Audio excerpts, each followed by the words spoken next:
hype man are the Detroit Lions. Overhyped, Emmanuel Acho. If you ain't seen it on TikTok or my TikTok or in the YouTube Shorts, basically said that outside the New York Jets, the Detroit Lions are the most overhyped team in the NFL. He said they only beat I think it was 3 playoff teams down the stretch of last year: Jacksonville, and a winning streak, New York and Minnesota. And said they actually beat nobody. He's not convinced they know what they're doing. Like I said before, FS1 is full of rejects. Only show I actually kind of peep into was Undisputed, and I barely watched that, especially after Shannon Sharp sat there and capped for the Packers in that Monday night loss we had, where they blamed Trey Flowers for all the holes and stuff. But nonetheless, listen, it was just a network of rejects. The only thing that I actually watched that's related to their sports, anything Fox, damn, outside of football. Only thing I watched that I could relate to is Rob Parker and Chris Bouchard show that could pop up on YouTube. That's it, because I mess with Rob Parker tough. So that's the only reason why. Bouchard, he's straight. No issue with Chris Bouchard. But I mean, shit, that's his opinion, bro. But I can't blame him, because I'd be a hypocrite if I sat here and lied to y'all. I'm gonna take a wait and see approach when it comes to the Detroit Lions. It's as simple as that. I'm gonna take a wait and see approach, and I don't think nothing wrong with that. I'm gonna take a wait and see approach. So I'm not sure. It looked like they know what they're doing, but until they get in there and they win some football games, we won't know until we know. Everybody said, well, it looked like this is a great year to win the NFC North. They had other opportunities where it looked like, Aaron Rodgers was injured, or a few other opportunities where it looked like it was clear open for them to win the NFC North, and they didn't do it.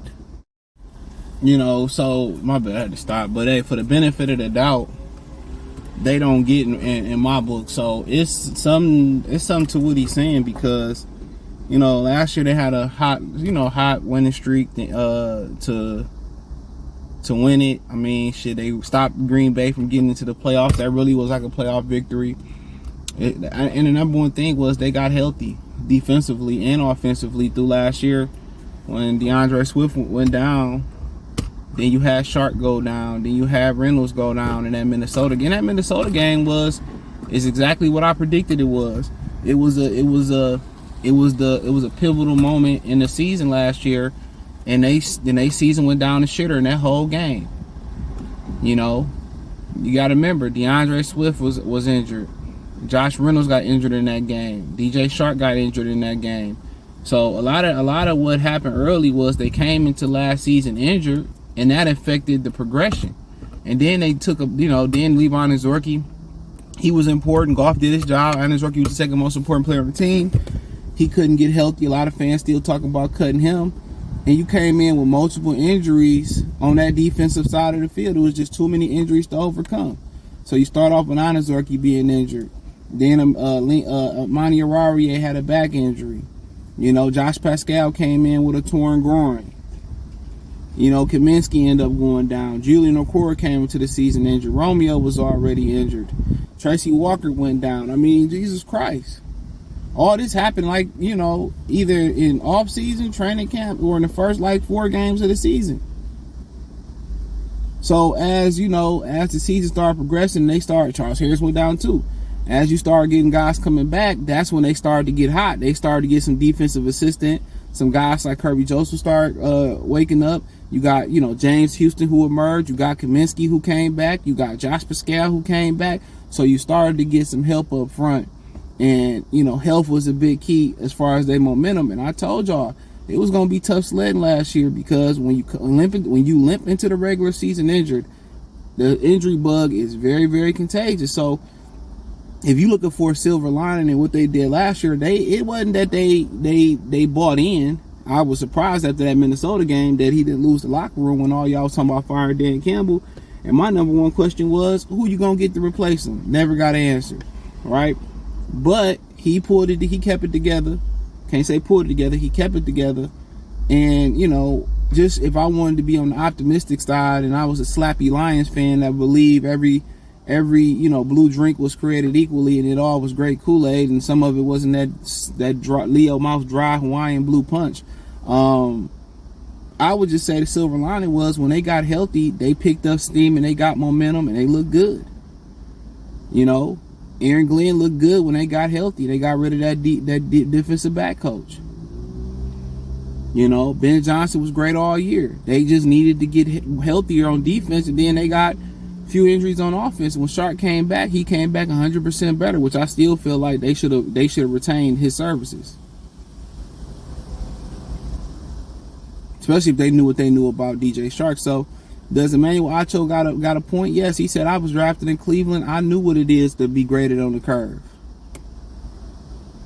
But the Lions need to hear stuff like that because y'all are trying to anoint yourself and y'all ain't did shit yet. No matter who you acquired, who you draft, you still the SOL in my book until proven otherwise. They got to show me. It's been too many years that I came into the year with false hope, going back to when I was a child, going back to adolescence. So they got to show me, dude. They got to show me that it's real. Is it real, son? Tell me if it's real, son. You know what, Method Man? Is it really real, son? Tell me if it's real. Give me something I can feel, son. Son, however it go. I came to bring the pain. I need to see them. If it's real, then they can bring the pain. I want to see when it's 0-0-0. It's dinero. It's nothing on the board, and they hit the ground running. We need to see if it's validity to the hype. And if it's validity to the hype, that means they're going to come in and beat Kansas City, which I don't think it is. That's the quickest way to validate the hype other than simming through the season and just getting the record and seeing what the record is going to be. They go in Kansas City, they going to get all the respect in the world. And they beat them, which that's not going to happen. So you can save that prediction. Unless Patrick Mahomes go down or some shit like that, ain't going to happen. Shit, but you know, knowing the Lions, Hendon Hooker might be quarterbacking sometime this year. Shit, you know, they never know. But they got to do it. I agree with Emmanuel Acho, man. They getting overhyped. But you know, for me personally, they got the. I always said this. I don't have no predictions, nothing. I don't have no expectations. They got to prove it to me. And that's the side of the fence I've been on. I ain't straddling the fence. I ain't walking down the middle of the fence like the squirrels in the neighborhood. I'm just telling you what it is. I'm on the side of caution. I believe it when I see it. So, let me know what you girls and guys think. Check out Detroit Lions Talk playlist. Thumbs up the video, share the video, subscribe to the channel. And that subscribe button is the bell icon button. Hit all notifications. Increase your chance, get notifications. We go live or drop video. Financially, want to support the channel. Cash App, $ CJ Good 313. Venmo, CJ Good 313. PayPal link in description. Hit the link tree. Follow me on Twitter, Instagram, Spotify, Anchor, Cash App, Venmo, PayPal, Apple Podcasts, Google Podcasts, whole 9. Appreciate the love and support. Peace.